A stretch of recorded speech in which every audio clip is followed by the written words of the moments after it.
இப்போ நம்ம ஒரு சோதி இலையை வச்சு நம்ம ஒரு தீபம் ஏற்றுறோம். பார்க்கலாம் காமிங்க. இந்த மூலிகையின் பேர் இது கொஞ்சம் இலை கொஞ்சம் சின்ன இலையா இருக்குது. இதே பெரிய இலையாகவும் கூட வரும். இது பேர் பெருந்தும்பை, பேய் மிரட்டி, சோதி இலைன்னு இதை சொல்லுவாங்க. கிராமத்தில் இந்த இலையோடைய கம்பை வச்சுதான் பேயை வரட்டுன்ட்டு ஆள் அடிப்பாங்க. இதே ஒரு காலத்தில் திரி இல்லாத காரணத்தினாலும் விளக்குக்கு இது திரியாக பயன்படுத்தியிருக்காங்க. இப்போ செய்து காமிப்போம் பாருங்க.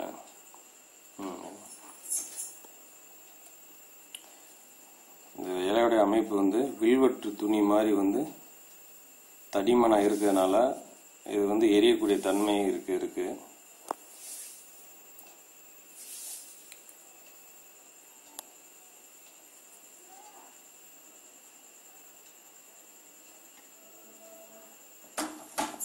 பெரியவங்க இதை விளக்கு போடுறதுனால சில துன்பங்கள்லாம் விலகுது. அதே மாதிரி இந்த பில்லி சுனியம் ஏவல் இந்த பிரச்சனையை தீருன்னு ஒரு ஐதீகம்னு சொல்றாங்க.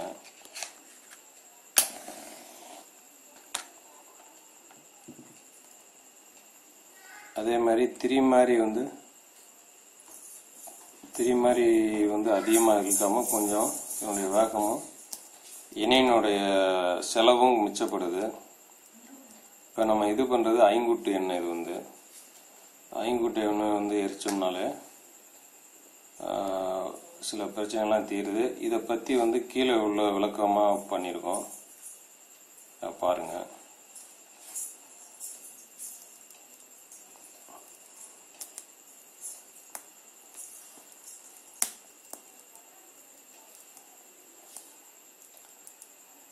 இந்த மாதிரி ஒவ்வொரு வீட்டில் சில பிரச்சனையான வீட்டில் ஒரு 48 நாளைக்கு கொஞ்சம் நேரம் இந்த மாதிரி விளக்கு போட்டோம் அப்படின்னா எப்படிப்பட்ட பிரச்சனை இருந்தாலும் தீரும் அப்படின்னு சொல்லி சொல்கிறாங்க. நடைமுறையிலையும்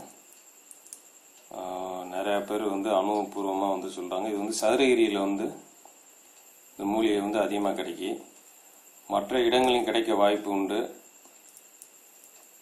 இந்த மாதிரி பார்த்து கூட நீங்களும் பயன்படலாம். மற்றது எழுத்து மூலியமாக கீழே ஒவ்வொரு எண்ணெய்க்கும் என்ன பயன் அப்படின்ட்டு கீழே விளக்கம் கொடுத்துருக்கோம். பார்த்து பயன்பெறுங்கள். நன்றி.